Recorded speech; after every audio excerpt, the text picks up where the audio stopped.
Good morning विद्यार्थी मित्रों। Last lecture अंदर આપણે બહિષ્કોણને લગતા દાખલાઓ છે એ જોયા હતા। આજે આપણા ચેપ્ટરનું નામ જે ચતુષ્કોણની સમજ છે, ચતુષ્કોણ વિશે છે એ આપણે જોવાનું છે। ફટાફટ છે એ વ્યાખ્યાઓ કેવા પ્રકાર પડે છે અને એની વ્યાખ્યા શું છે, બરાબર, એ ફટાફટ સમજાવીશ અને ત્યારબાદ આગળ વધશું। હવે ચતુષ્કોણના મુખ્ય છે એ બે પ્રકાર છે ભાઈ। ચતુષ્કોણના મુખ્ય બે પ્રકાર છે। પહેલાનું નામ છે એ છે અંતર્મુખ ચતુષ્કોણ અને બીજાનું નામ છે બહિર્મુખ ચતુષ્કોણ। મુખ્ય બે પ્રકાર, બરાબર કે નહીં? તો અહીંયા લખી શકાય ભાઈ કે ચતુષ્કોણના મુખ્ય બે પ્રકાર છે। એમાં પહેલો જે પ્રકાર છે ભાઈ એનું નામ છે અંતર્મુખ ચતુષ્કોણ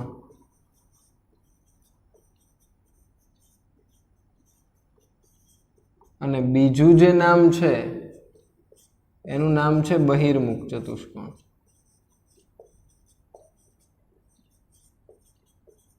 બરાબર, પણ આપણને જે તો આપણને બધાને એમ થાય કે સર ચતુષ્કોણ તો ઘણા બધા હતા, સમાંતર બાજુ, સમલંબ ને બધા, એ બધા ચતુષ્કોણ છે એ આના પ્રકારો છે ભાઈ, આ બહિર્મુખના પ્રકારો છે। અંતર્મુખ ક્યાંય ભણવામાં આવતું નથી, છતાં કહી દઉં અંતર્મુખ ચતુષ્કોણ એટલે શું? તો કે જે ચતુષ્કોણના વિકર્ણો પરસ્પર છેદે નહીં એવા ચતુષ્કોણને છે અંતર્મુખ ચતુષ્કોણ આપણે કહી શકીએ। બરાબર, આના વિશે જાજુ કાંઈ આપણે ભણવામાં આવતું નથી, આગળ પણ નથી આવતું। જો કે બધી જે વાત થશે એ બહિર્મુખને લગતી જ વાતો છે, બરાબર। તો ચાલો આની અંદર પેલો જે ચતુષ્કોણ છે એનું નામ છે સમાંતર બાજુ ચતુષ્કોણ। કેવો? સમાંતર બાજુ ચતુષ્કોણ। બહિર્મુખ એટલે જે ચતુષ્કોણના વિકર્ણો પરસ્પર છેદે, આપણે આ જે બધા ચતુષ્કોણ દોરશું એને વિકર્ણો દોરો ને એટલે એ પરસ્પર છેદે જ તે એકબીજાને ચોકડી બનાવે જ તે, બરાબર। જ્યારે આમાં અંતર્મુખમાં એવું કાંઈ થાય નહીં। તો બહિર્મુખમાં પહેલો પ્રકાર છે સમાંતર બાજુ ચતુષ્કોણ। સમાંતર બાજુ ચતુષ્કોણ એટલે શું ભાઈ? જો વ્યાખ્યા સાંભળજો સરખી રીતે, જે ચતુષ્કોણમાં સામસામેની બાજુની બે જોડ હોય। સામસામેની બાજુની કેટલી જોડ હોય? બે જોડ હોય। ધારો કે છે અહીંયા આપણે પેલું જ છે સમાંતર બાજુ ચતુષ્કોણ, તો જુઓ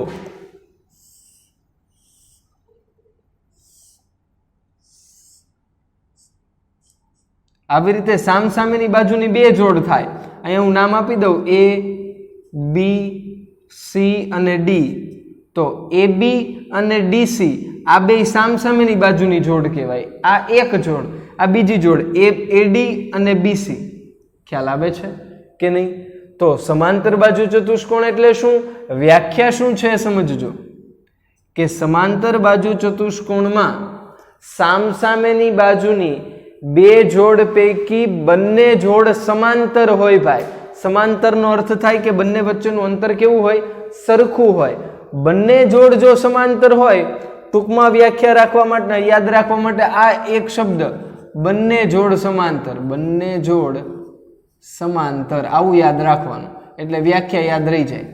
સામસામેની બાજુની બંને જોડ સમાંતર હોય તો એને સમાંતર બાજુ ચતુષ્કોણ કહી શકાય। ત્યાર પછી બીજો જે ચતુષ્કોણ છે એવો છે કે સમલંબ ચતુષ્કોણ। શું? સમલંબ ચતુષ્કોણ।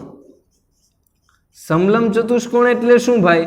તો કે સમલંબ ચતુષ્કોણ એટલે જો આવા પ્રકારનો, આની અંદર આવું આમ ગોળાકાર નો હોય, સીધું જોઈએ, આની અંદર એક જ જોડ સમાંતર હોય। જો આ ને આ બે જોડ સમાંતર છે, પણ આ સમાંતર નથી। કેમ? કારણ કે આગળ આમ હું દોરું ને એટલે બે ભેગી થઈ જાય, એ બે વચ્ચેનું અંતર સરખું ન હોય, એટલે એક જ જોડ સમાંતર હોય। અહીંયા લખવાનું એક જ જોડ સમાંતર, તો એને સમલંબ ચતુષ્કોણ કહેવાય। સામસામેની બાજુની જોડ પૈકી એક જ જોડ સમાંતર હોય એને સમલંબ ચતુષ્કોણ કહેવાય ભાઈ। ત્યાર પછી ત્રીજો ચતુષ્કોણ જે છે એવો છે સમબાજુ। કેવો? સમબાજુ। આ તો બહુ સહેલો છે। સમબાજુ ચતુષ્કોણ. હવે સમબાજુ ચતુષ્કોણ એટલે શું ભાઈ? તો કે સમ એટલે સરખું, બાજુ એટલે તો ખબર જ છે. તો બાજુઓ સરખી હોય એવો ચતુષ્કોણ. તો કે જે ચતુષ્કોણની બધી બાજુ સરખી હોય એવા ચતુષ્કોણને આપણે સમબાજુ ચતુષ્કોણ કહી શકીએ ભાઈ. ખ્યાલ આવે છે કે નહીં?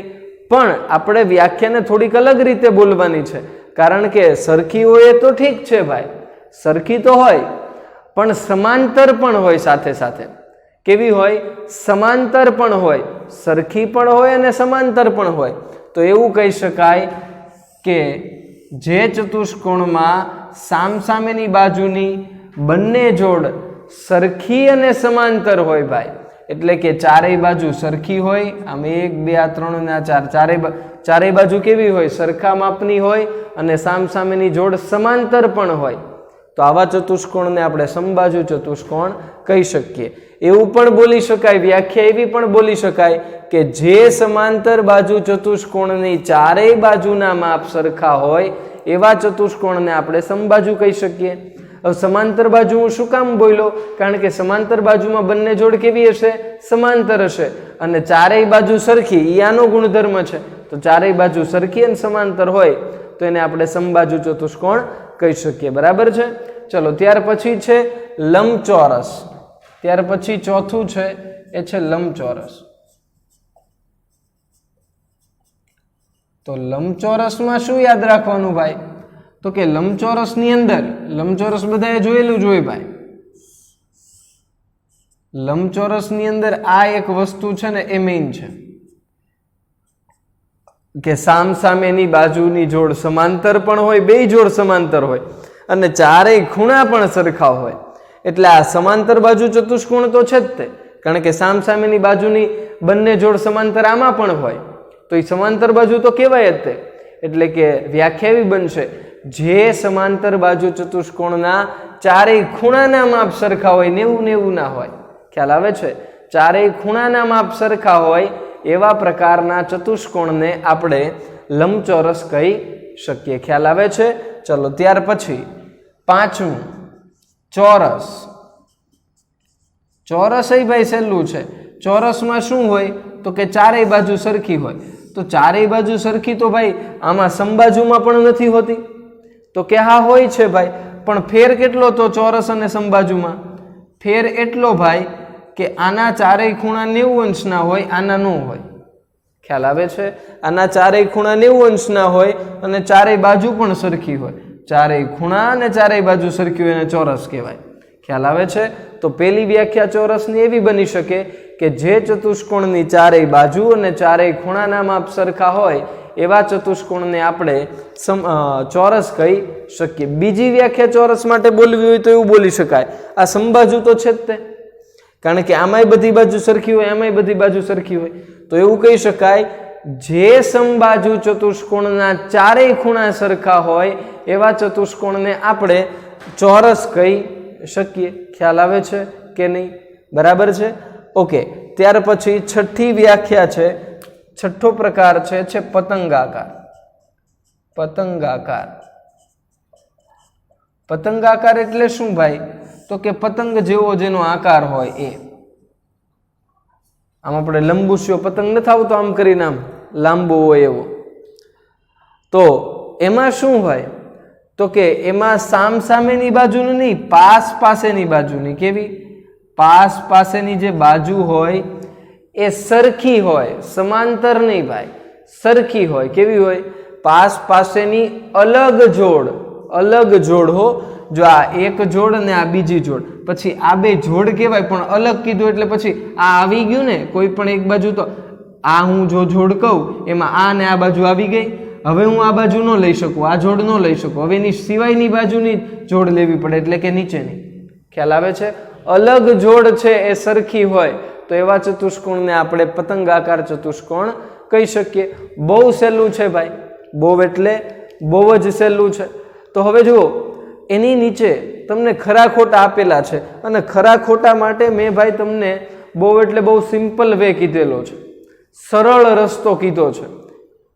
જો તમને કોષ્ટક યાદ હશે ચતુષ્કોણનું તો તમને કોઈ પણ પ્રકારના ખરા ખોટા પૂછી લેશે એ તમને આવડશે. પણ જો કોષ્ટક યાદ નહીં હોય તો તમને એ ખરા ખોટા આવડશે નહીં. ઘણી બધી વાર આવડી જાય જો બધી વ્યાખ્યાન બધા ગુણધર્મો આવડતા હોય તો, બાકી ન આવડે. હવે તમને કીધું એ પ્રમાણે તમને એ કોષ્ટક યાદ હોવું જોઈએ. કોષ્ટક કઈ રીતનું છે વિઝ્યુલાઇઝ કરજો, વિચારજો કે આવું હું જે બોલું છું એ તમારી સામે તમને દેખાવું જોઈએ. બરાબર, હું જે અહીંયાથી બોલું એ તમને તમારી નજર સામે એ કોષ્ટક તૈયાર થવું જોઈએ. સમજો કઈ રીતનું કોષ્ટક છે. પહેલું આવશે ચતુષ્કોણ, એના બે ભાગ, અહીંયા આવશે અંતર્મુખ, અહીંયા આવશે બહિર્મુખ. ખ્યાલ આવે છે? ફરીવાર વિઝ્યુલાઇઝ કરજો, વિચારજો મારી સામે છે એમ. જો હું બોલું ને એટલે મને એ કોષ્ટક સામું દેખાય છે, તમે બોલો તો તમને પણ દેખાવું જોઈએ. આટલી પ્રેક્ટિસ જોઈએ છે. ચતુષ્કોણ, ચતુષ્કોણના બે પ્રકાર, અંતર્મુખ બહિર્મુખ. અંતર્મુખ પૂરું થઈ ગયું, અહીંયા આવશે બહિર્મુખ. બહિર્મુખના પાછા બીજા 3 પ્રકાર. અહીંયા આ બહિર્મુખના 3 પ્રકાર, 1, 2 અને 3. 1, 2 અને 3. બરાબર, તો અહીંયા આવશે સમલંબ, સમાંતર બાજુ અને પતંગાકાર. સમલંબ, સમાંતર બાજુ અને પતંગાકાર 3 પ્રકાર. હવે આ સમાંતર બાજુ જે વચ્ચે છે એના પાછા બીજા 2 પ્રકાર, સમબાજુ અને લંબચોરસ. સમબાજુ અને લંબચોરસ, અને એ બેયનો થઈને નીચે એક પ્રકાર ચોરસ. ખ્યાલ આવે છે કે નહીં? આ છે એ તમને વિઝ્યુલાઇઝ થવું જોઈએ. ફરીવાર એકવાર કોષ્ટક જુઓ. ચતુષ્કોણ, અંતર્મુખ, બહિર્મુખ. બહિર્મુખના 3 પ્રકાર, સમલંબ, સમાંતર બાજુ, પતંગાકાર. પછી સમાંતર બાજુના 2 પ્રકાર, સમબાજુ અને લંબચોરસ, ને એ બેયનો એક પ્રકાર ચોરસ. ક્લિયર છે? આ કોષ્ટક યાદ રહેશે તો તમને આવડશે ખરા ખોટા. દરેક લંબચોરસ ચોરસ છે. વાક્ય ઉપરની તરફ જાય તો બધું સાચું છે, વાક્ય ઉપરની તરફ જાય તો બધું સાચું છે. બરાબર, દરેક લંબચોરસ ચોરસ છે. લંબચોરસ અહીંયા છે, ચોરસ નીચે છે. વાક્ય બોલશું એટલે નીચેની તરફ જશે, ઉપરની તરફ નહીં જાય તો એ વાક્ય ખોટું કહેવાય. ખ્યાલ આવે છે? દરેક લંબચોરસ ચોરસ છે, નીચે ગયું વાક્ય, એ ચાલે નહીં. ખ્યાલ આવે છે કે નહીં? તો આવી રીતે ખરા ખોટાને તમે સમજી શકો. દરેક સમબાજુ ચતુષ્કોણ સમાંતર બાજુ ચતુષ્કોણ છે. સમબાજુ અહીંયા છે, સમાંતર બાજુ વચ્ચે છે, તો સમબાજુથી સમાંતર બાજુ ઉપરની તરફ ગયું તો વાક્ય સાચું છે. ખ્યાલ આવે છે કે નહીં? તો બહુ એટલે બહુ ઇઝી છે. આવા ખરા ખોટા તમને આવડવા જોઈએ. ઓકે, એ ખરા ખોટા છે એ હોમવર્કમાં કરવાના છે. ઓકે, હવે સમાંતર બાજુ ચતુષ્કોણના ગુણધર્મો છે ભાઈ. સમાંતર બાજુ ચતુષ્કોણના ગુણધર્મો છે. બહુ એટલે બહુ ઇઝી છે, જરીક પણ અઘરા નથી. બરાબર, જો સમાંતર બાજુના આવડે ને તો પછી સાથે સાથે સમબાજુના પણ આવડી જશે. આ હું ભૂસી નાખું છું. બરાબર,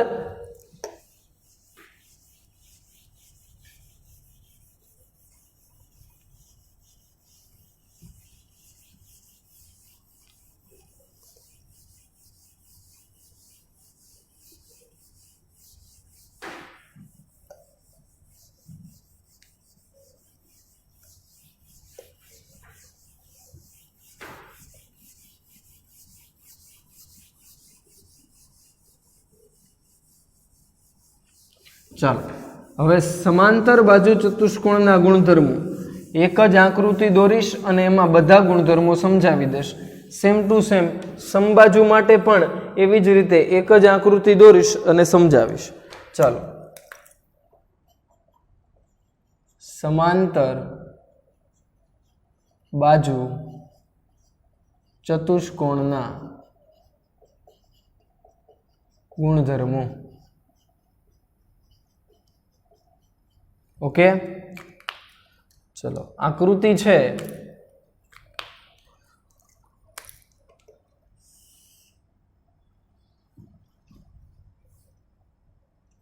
મારાથી ભલે ભાઈ વ્યવસ્થિત ન બન્યો, તમારે આકૃતિ વ્યવસ્થિત જ બનાવવાની હોય. ઓકે, ચાલો એ નામ આપી દઉં A, B, C અને D. પહેલો ગુણધર્મ, સમાંતર બાજુ ચતુષ્કોણમાં સામ સામેની જે બાજુઓ હોય એટલે કે આ AB અને DC આ બે સમાન હોય. સમાન એટલે કે સરખા માપની હોય. આ સામ સામેની બાજુ થઈ તો આ પણ સમાન હોય. એટલે એનો પહેલો ગુણધર્મ છે કે સમાંતર બાજુ ચતુષ્કોણની સામ સામેની બાજુઓ સમાન હોય. સામ સામેની બાજુઓ સમાન હોય એટલે કે સરખા માપની હોય. ઓકે, આ પહેલો ગુણધર્મ છે એનો. ત્યાર પછી બીજો ગુણધર્મ સામ સામેના ખૂણા, એટલે કે જો અહીંયા ટપકું કરું તો એની સામેનો ખૂણો આ થયો, બરાબર. અહીંયા સ્ટાર કરું તો એની સામેનો ખૂણો આ થયો, બરાબર. તો સ્ટાર સ્ટાર વાળા સરખા હોય, ટપકા ટપકા વાળા સરખા હોય, એટલે કે સામ સામેના ખૂણા પણ સરખા હોય. સામ સામેના ખૂણાઓ સમાન હોય. સમાનનો મતલબ થાય સરખા માપના હોય. ઓકે, ત્યાર પછી ત્રીજું, સમાંતર બાજુ ચતુષ્કોણના પાસ પાસેના ખૂણા પૂરક હોય. પાસ પાસેના એટલે એ અને બી પાસ પાસેનો કહેવાય, બી અને સી પાસ પાસેનો કહેવાય, સી અને ડી પાસ પાસેનો કહેવાય, ડી અને એ પણ પાસ પાસેનો કહેવાય. એ પૂરક હોય. પૂરક એટલે કે એ બેનો સરવાળો 180 થાય. એટલે કે સ્ટાર પ્લસ ડોટ એટલે 180, ડોટ પ્લસ સ્ટાર એટલે 180, સ્ટાર પ્લસ ડોટ એટલે 180, ડોટ પ્લસ સ્ટાર એટલે 180. ખબર પડી ગઈ? તો અહીં લખી શકાય પાસ પાસેના ખૂણા પૂરક હોય. ઓકે, ત્યાર પછી ચાલો ચોથો, હવે વિકર્ણો પરસ્પર દુભાગે. શું થાય? વિકર્ણો પરસ્પર દુભાગે એટલે વિકર્ણ દોરું છું, હવે સમજજો. જો આ પેલો વિકર્ણ એસી નામનો અને આ બીજો વિકર્ણ બીડી નામનો. આ વિકર્ણો પરસ્પર દુભાગે. પરસ્પર દુભાગેનો મતલબ કે પરસ્પર છેદે ને એટલે બે સરખા ભાગ પડી જાય. આ અને આ, ફોર એક્ઝામ્પલ આ એસી જે વિકર્ણ હતો, બરાબર, એ 10 માપનો હતો, તો હું આ બીડીને પસાર કરું ને એટલે એના 5-5 ના ભાગ પડી જાય. સેમ ટુ સેમ માની લો પેલા આ દોરેલો છે, બરાબર, બીડી દોરેલો છે. બીડી દોરેલો હોય હું એસી પસાર કરું, માની લો બીડી છે 12 સેમીનો છે, જો હું એસી દોરું તો એના 6 ના ભાગ પડી જાય. એટલે કહેવાય વિકર્ણો પરસ્પર દુભાગે. શું કહેવાય? વિકર્ણ પરસ્પર દુભાગે. બરાબર કે નહીં? ક્લિયર છે? તો 4 છે એ ગુણધર્મો સમાંતર બાજુ ચતુષ્કોણના છે. બહુ એટલે બહુ સરળ છે, યાદ રહેવા જોઈએ. આગળ છે ભવિષ્યમાં અથવા તો આ જ ચેપ્ટરની અંદર તમને કામ લાગવાના છે. ચલો ત્યાર પછી સમજીએ સમબાજુ ચતુષ્કોણના ગુણધર્મો. શેના ભાઈ? સમબાજુ ચતુષ્કોણના ગુણધર્મો. ઓકે, સમબાજુ ચતુષ્કોણના ગુણધર્મો. તો સમબાજુ ચતુષ્કોણ તો પેલા કેવો હોય એ ખબર પડવી જોઈએ. ચલો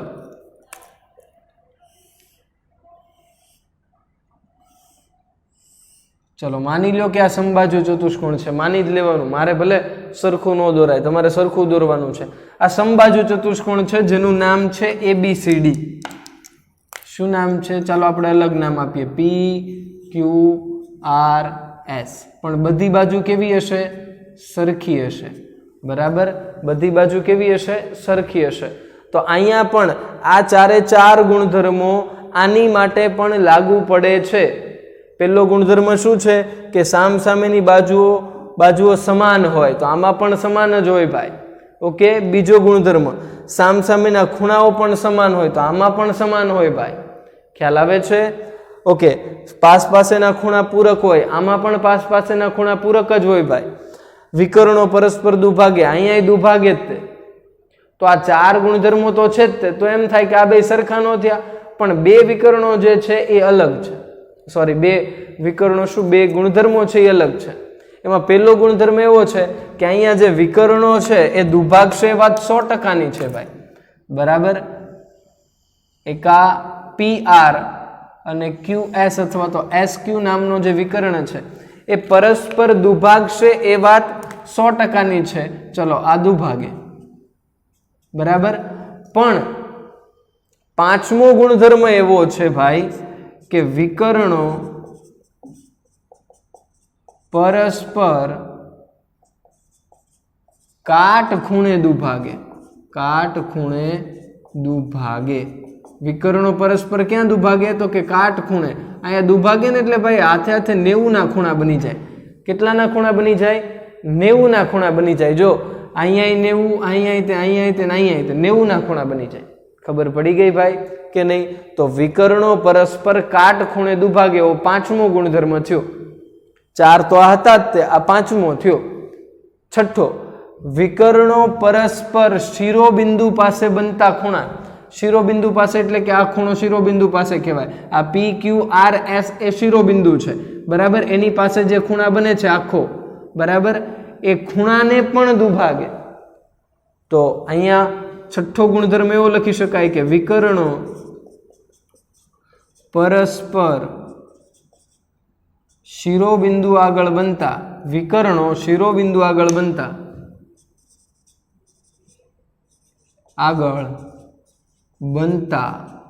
ખૂણાને પણ દુભાગે છે.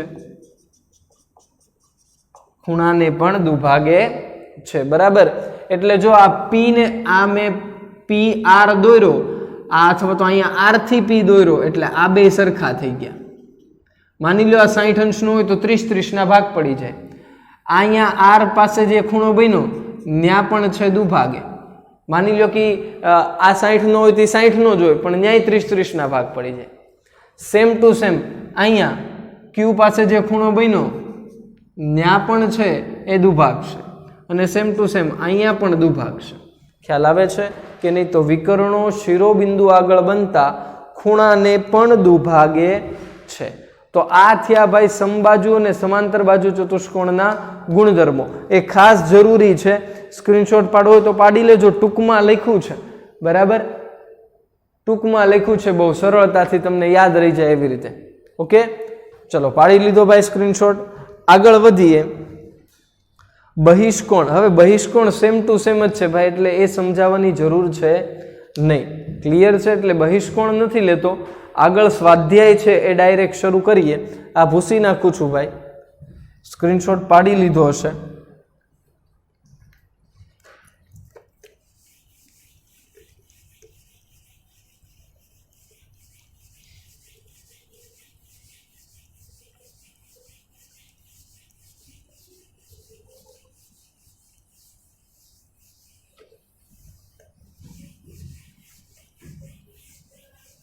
ચાલો, સ્વાધ્યાય શરૂ થાય છે, બરાબર.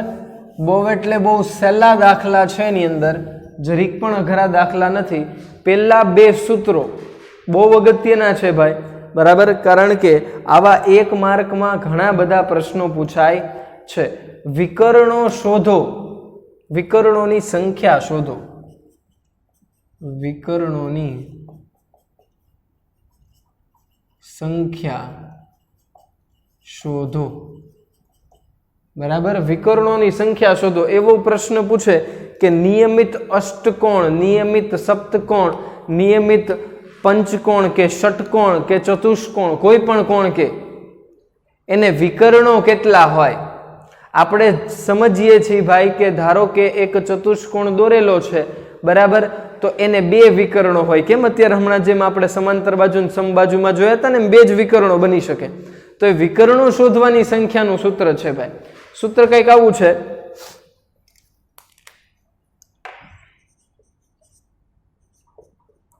સૂત્ર છે એ કંઈક આવા પ્રકારનું છે ભાઈ. n into n minus 1, n into n minus 1 upon n minus, sorry, upon 2 minus n, upon 2 minus n. ઘણા કહેશે કે આ સમજાણું જ નહીં. તો n નો મતલબ થાય કે માની લ્યો ચતુષ્કોણ કે તો 4 બાજુ વાળો હોય, ચતુષ્કોણને 4 બાજુ હોય. માની લ્યો કે પંચકોણ કે તો 5 બાજુ હોય, ષટકોણ કે તો 6 બાજુ હોય, અષ્ટકોણ કે તો 8 બાજુ હોય, કે નહીં? તો એ અષ્ટકોણ એટલે 8, તો ત્યાં n ની જગ્યાએ 8 લખવાનું. ચતુષ્કોણ કે તો 4, તો ચતુષ્કોણ એટલે 4, તો 4 n ની જગ્યાએ 4 લખવાનું. પંચકોણ કે તો 5 લખવાનું, ષટકોણ કે તો 6 લખવાનું. માની લ્યો પહેલો જ પ્રશ્ન આવો છે ભાઈ કે નિયમિત પંચકોણને, નિયમિત પંચકોણને કેટલા વિકર્ણો હોય? આવો એક માર્કમાં પ્રશ્ન પૂછાય. નિયમિત પંચકોણને કેટલા વિકર્ણો હોય? સૂત્ર હું નહીં લખું, બરાબર, વિકર્ણોની સંખ્યા, વિકર્ણોની સંખ્યા બરાબર n એટલે પંચકોણ છે તો 5 આવશે. અહીંયા 5 માઇનસ 1 ના છેદમાં 2 માઇનસ n એટલે 5. તો જો 5 માંથી 1 જાય તો 4 વધે એટલે 5 ગુણ્યા 4 ના છેદમાં 2 માઇનસ 5. તો અહીં 2 દુ 4 છેદ ઉડી જશે, 2 પંચા 10 થઈ જાય અને 10 માઇનસ 5 આનો જવાબ આવી જાય. પછી જ આ 5 ને બાદ કરવાના છે. એનો મતલબ થાય કે પંચકોણને 5 વિકર્ણો હશે. તો ઘણા બધાને એવું લાગશે પંચકોણને 5 છે તો ષટકોણને 6 હશે, સપ્તકોણને 7 હશે. એવું બિલકુલ નથી ભાઈ. ચલો અષ્ટકોણને તો 8 હોવા જોઈએ ને, તો જોઈએ એવું ન હોય હો ભાઈ. તો અહીંયા જો બીજો પ્રશ્ન છે કે નિયમિત અષ્ટકોણને, નિયમિત અષ્ટકોણને કેટલા વિકર્ણો હશે? ઓકે, નિયમિત અષ્ટકોણને કેટલા વિકર્ણો હશે? વિકર્ણોની સંખ્યા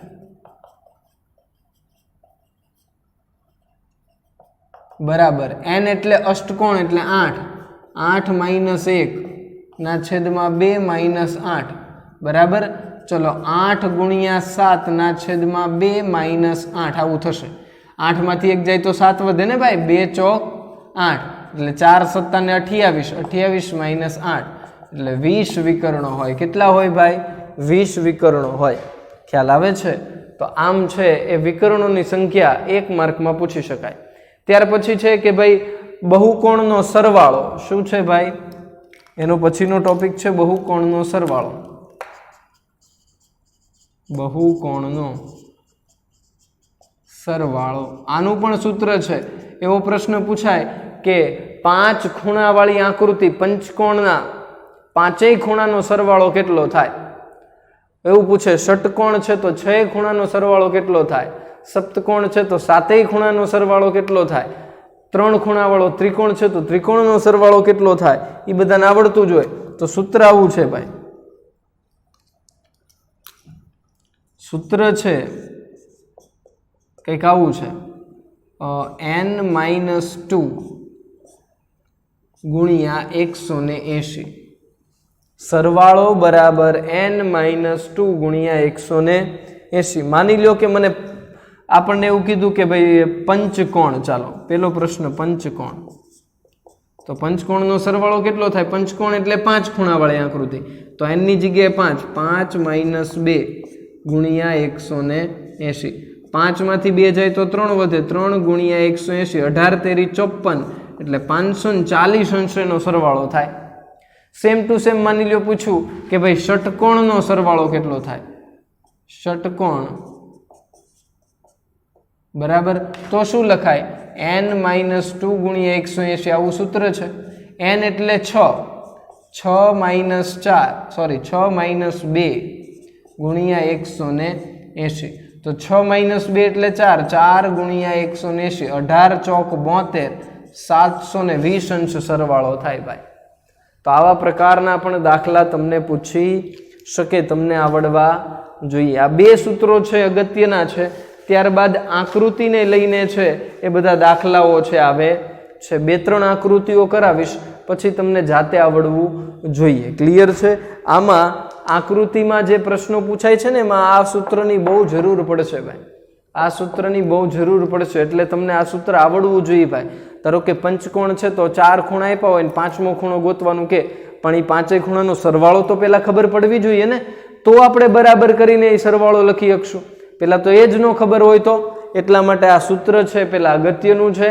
આ આવડશે તો જ આગળના દાખલા આવડશે. ચતુષ્કોણ કે ત્રિકોણ જેવી આકૃતિ હશે તો તમને મોઢે આવડી શકે કે ત્રિકોણ હોય તો 180 જ સરવાળો હોય, ચતુષ્કોણ હોય તો 360 જ હોય. પણ માની લો 8 ખૂણાવાળી કે 6 ખૂણાવાળી આકૃતિ આપી દીધી તો આપણને કદાચ યાદ ન હોય તો આ સૂત્ર મૂકીને આપણે પેલા એ સરવાળો છે ગોતી શકીએ અને ત્યારબાદ છે પછી આપણે એ દાખલા ઉપર ગણતરી કરી શકીએ. સમજાય છે કે નહીં? તો સ્ક્રીનશોટ પાડવો હોય તો પાડી લ્યો ભાઈ. પછી આપણે આગળ વધીએ કે શું છે. ઓકે, ચલો સ્ક્રીનશોટ પાડી લીધો ભાઈ, તો આગળ વધીએ. ઓકે, હવે જો 3-4 આકૃતિઓ છે એ કરાવીશ, બાકી તો તમને બધાને આવડે જ છે, તમે હોશિયાર જ છો, બરાબર, એવું હું માનું છું અને તમે પણ માનતા જશો લગભગ, એવું નથી કાંઈ. ચાલો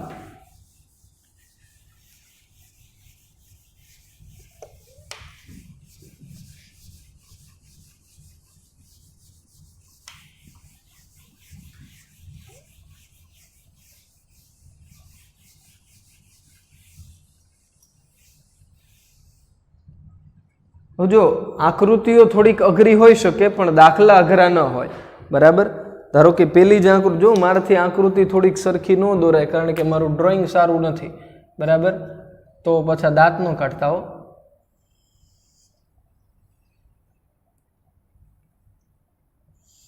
કે સરે તો જો આકૃતિ દોરી ભાઈ નોય દોરાય મારથી. ચાલો આવી કંઈક આકૃતિ છે, આવી કંઈક છે, થોડી ઘણી તો આવી હશે જ. તે આકૃતિ બીજી છે ને એ આવા પ્રકારની છે કાંઈ. હવે ગોતવાનું કીધું એ કંઈક એવું છે ભાઈ કે આ એક્સ છે. શું છે ભાઈ? એક્સ, બરાબર. આ ખૂણો આપેલો છે તમને 70 અંશનો, આ ખૂણો આપેલો છે 60 અંશનો. આપણે એક્સ ગોતવાનો છે અને અહીંયા 90 અંશની નિશાની કરેલી છે. હવે તમે સમજો ભાઈ, બહુ એટલે બહુ જ સરળ છે. પેલા તો કેટલા ખૂણા છે ને એ જોઈ લો. આકૃતિની અંદર કેટલા ખૂણા છે ગોતી લો. આ 1, 2, 3 અને 4 ખૂણા એટલે ચતુષ્કોણ કહેવાય આકૃતિને. શું કહેવાય? ચતુષ્કોણ. ચતુષ્કોણના ચારેય ખૂણાનો સરવાળો 360 થાય એવું બધા કહે છે, તો માની લેવું જોઈએ. ચાલો હવે સમજો કે ચતુષ્કોણના 3 ખૂણા આપ્યા હોય ને તો હું ચોથો ખૂણો ગોતી શકું, પણ અહીંયા જે હું કરું છું ક્વેશ્ચન માર્ક એ પણ નથી આપ્યો, તો ટોટલ તો 2 ખૂણા ગોતવાના થયા કે નહીં? પણ આ ખૂણો જે ક્વેશ્ચન માર્ક વાળો છે એની આ સાઈડ 90 અંશ વાળી નિશાની કરેલી છે, એનો મતલબ એની બાજુમાં પણ 90 જ હોય. કેમ? કારણ કે આ 2 ખૂણા છે એ ભાઈ રેખિક જોડના ખૂણા કહેવાય. કેવા કહેવાય? રેખિક જોડના. આ 90 હોય તો આ 90 જ હોય ઓટોમેટિક. ખ્યાલ આવે છે કે નહીં? તો આ 2 90 અંશના છે ભાઈ, બરાબર છે. તો આ 90 તો આ 90 એટલે હું અહીંયા 90 લખી નાખું છું ભાઈ, સમજી જજો. તમારે ખરેખર ગણતરી દર્શાવવી પડે અને અહીંયા એ કયો, ચલો હું દર્શાવું. પહેલો દાખલો છે તો એ કયો, તો જુઓ 90 + a બરાબર 180. કઈ શરત પ્રમાણે? રેખિક જોડ. કઈ? રેખિક જોડ. ઓકે, ચાલો તો a બરાબર 180 માઇનસ 90 અંશ એટલે a બરાબર મળી ગયો 90 અંશ. ક્લિયર? હવે ચતુષ્કોણના 4 ખૂણા થયા, a + x + 70 + 60 એટલે 360 થઈ જવો જોઈએ. જો a + x + 70 + 60 બરાબર 360. શું કામ? કારણ કે આ ચતુષ્કોણ છે ભાઈ.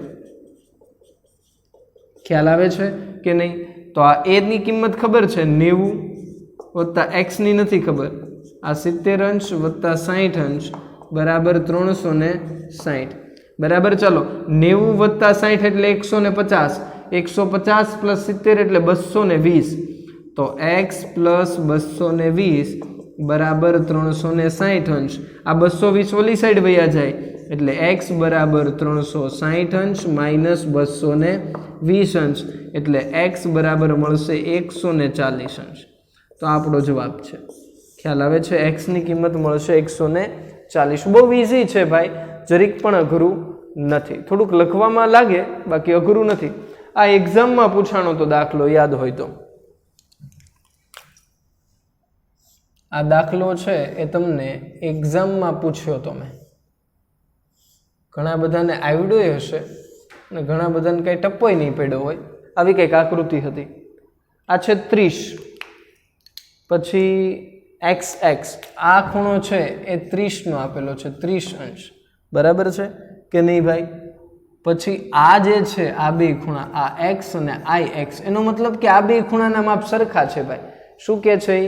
xx નો મતલબ થાય 2 ખૂણાના માપ સરખા છે. ઓકે, પછી આગળ છે 70 અને 60. આ ખૂણો છે 70 અને આ ખૂણો છે 60 અંશ. ઓકે, હવે આ કેટલા ખૂણાવાળી આકૃતિ છે પહેલા તો એ જાણી લ્યો. તો જો 1 2 3 4 ને 5 ખૂણાવાળી આકૃતિ છે. એમાં એક ખૂણો આપ્યો, 4 બાકી છે. એક આપ્યો ને 4 બાકી છે. એ 4 માંથી પાછા 2 સરખા છે એટલે 2 જ ગોતવાના રહ્યા. આવે આપણે ખ્યાલ આવે છે? સમજો કે આ ખૂણો અને અહીંયા હું જે લખું છું આ 70 એની સાથે અહીંયા એ લખું, આ 60 એની સાથે અહીંયા બી લખું. તો હવે 5 ખૂણા કયા કયા? 30 x b a x. 5 ખૂણા થઈ ગયા.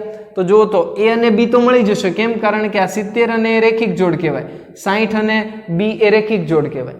ખ્યાલ આવે છે? તો હું ડાયરેક્ટ લખી નાખું ભાઈ, તમને સમજાવવું જોઈએ. 180 માંથી 70 જાય એટલે 110, a બરાબર 110 રેખિક જોડ પ્રમાણે મેં ગોત્યું. બરાબર. એવી જ રીતે b ગોતીએ. b બરાબર આ 60 છે, આ કેટલો હશે? તો આ બેનો સરવાળો 180. તો 180 માંથી 60 બાદ કરું એટલે 120 વધે. તો b બરાબર 120 મળી ગયો. તો 5 ખૂણા ગોતવાના છે. એ 5 5 ના નામ મને ખબર પડી ગઈ. જોઈ લો કયા? a plus b plus x plus x plus 30 બરાબર. હવે 5 ખૂણાનો સરવાળો કેટલો થાય?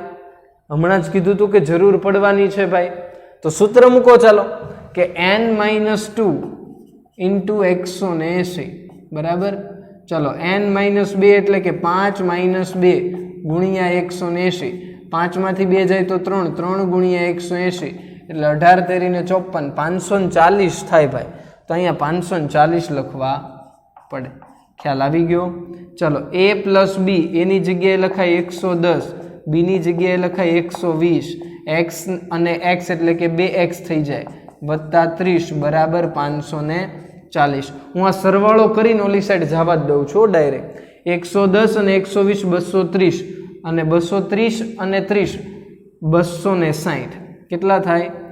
2x બરાબર 540 માઇનસ 260. જુઓ 110 અને 120 230 અને 30 260.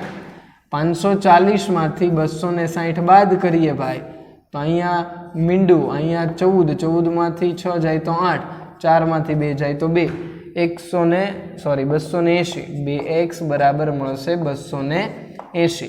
ચલો x ને કરતા બનાવું તો x બરાબર 280 ના છેદમાં 2 એટલે કે x બરાબર મળશે 140 અંશ.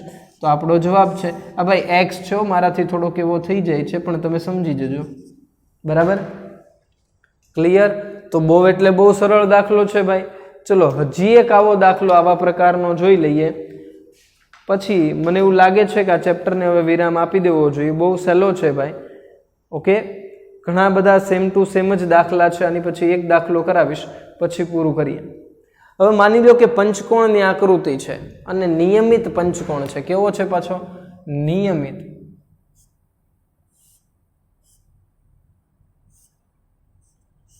આ પંચકોણ છે. માની લ્યો બધું નિયમિત છે એટલે બધા સરખા છે. શું માની લેવાનું છે? બધું સરખું છે. મારાથી ભલે આકૃતિ સરખી ન થાય ભાઈ, પણ તમારે માની લેવાનું કહું એટલે. બરાબર? ચલો આ x તો નિયમિત છે એટલે ના ખૂણાની બાજુ બધું સરખું હોય ભાઈ. i x જ હોય, i x જ હોય, i x જ હોય અને આ પણ x જ હોય. તો બધાનો સરવાળો કરું તો 5 ખૂણા છે. 5 ખૂણાનો સરવાળો 540. તો અહીંયા થઈ ગયા x plus x plus x plus x plus x બરાબર 540. તો અહીંયા કરી શકું હું 5x બરાબર 540. ચલો x ની કિંમત ગોતું. x બરાબર 540 ભાગ્યા 5. 108 પંચા 540 થાય તો x બરાબર મળશે 108. તો બહુ સહેલો દાખલો છે ભાઈ. આવા પ્રકારનો પણ દાખલો પૂછી શકે. એક ત્રિકોણ વાળો દાખલો છે એ જોઈએ. એ જ દાખલો હું ભૂસી નાખું. બરાબર છે? પછી આપણે આગળ વધીએ. આમ તો આગળ ક્યાં વધવાનું છે? હવે તો પૂરું થઈ ગયું. ચાલો એક છેલ્લો ત્રિકોણ આકૃતિ છે એ કંઈક આવી છે.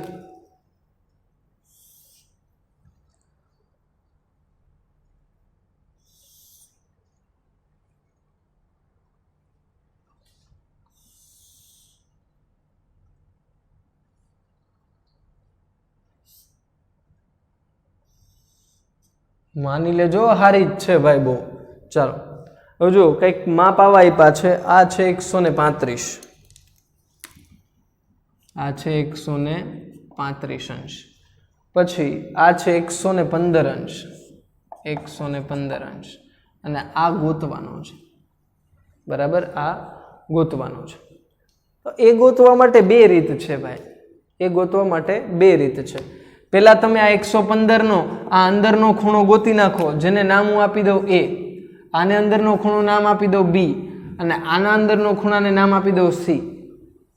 પેલા આ બે રેખિક જોડ પ્રમાણે a મળી જાય તો a બરાબર શું થાય ભાઈ, 180 માંથી 15 જાય, 180 માંથી 15 જાય એટલે 65 વધે, તો a બરાબર મળી ગયું 65. એવી જ રીતે b બરાબર છે એ શું થાય, 135 માંથી 180 માંથી 135 જાય એટલે વધે 45. ખ્યાલ આવે છે કે નહીં? તો a અને b રેખિક જોડથી મળી ગયા. આ બંને શેનાથી મળ્યા ભાઈ? રેખિક જોડથી. ઓકે, ત્યાર પછી c ગોતવો છે. તો a b અને c એ તો ત્રિકોણ નથી, તો ત્રિકોણનો સરવાળો કેટલો થાય? 180. તો સિમ્પલ છે, a plus b plus c બરાબર 180. ચલો, a એટલે 65, b એટલે 45, c ખબર નથી, બરાબર 180. ચલો, 65 પ્લસ 45 એટલે થઈ જશે 110 પ્લસ c બરાબર 180, c બરાબર 70 આવી જશે.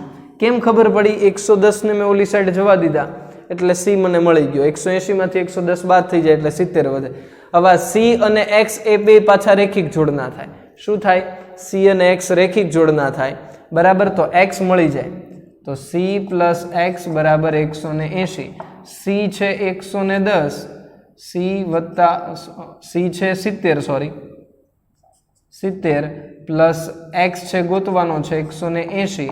x ને કરતા બનાવી દઉં, 70 ઓલી સાઈડ વહી જાય, 180 માંથી બાદ થઈ જાય તો 110 વધે. આ પેલી રીત છે ભાઈ, બરાબર. હવે તમે જોઈ શકો કે આકૃતિની અંદર જે ખૂણાઓ આપેલા છે એ બધા બહિષ્કોણ જ છે. જો બહિષ્કોણને, ત્રિકોણને ટોટલ 6 બહિષ્કોણ હોય. કેટલા? 6.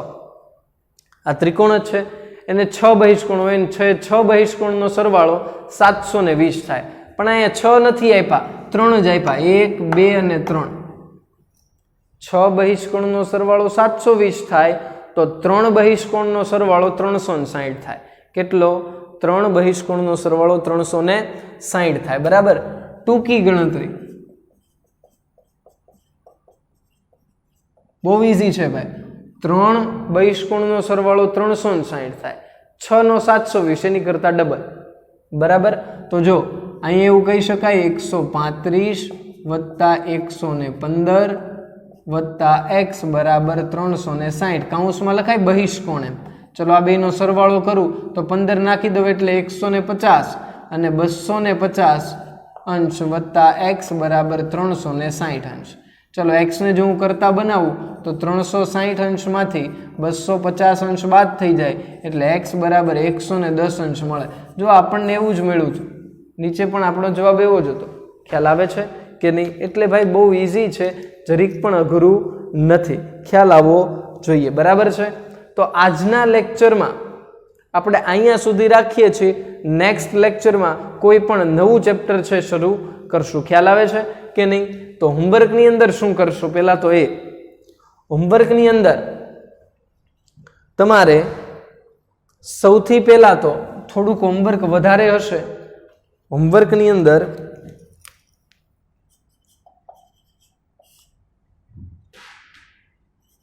ચતુષ્કોણ ની બધી જ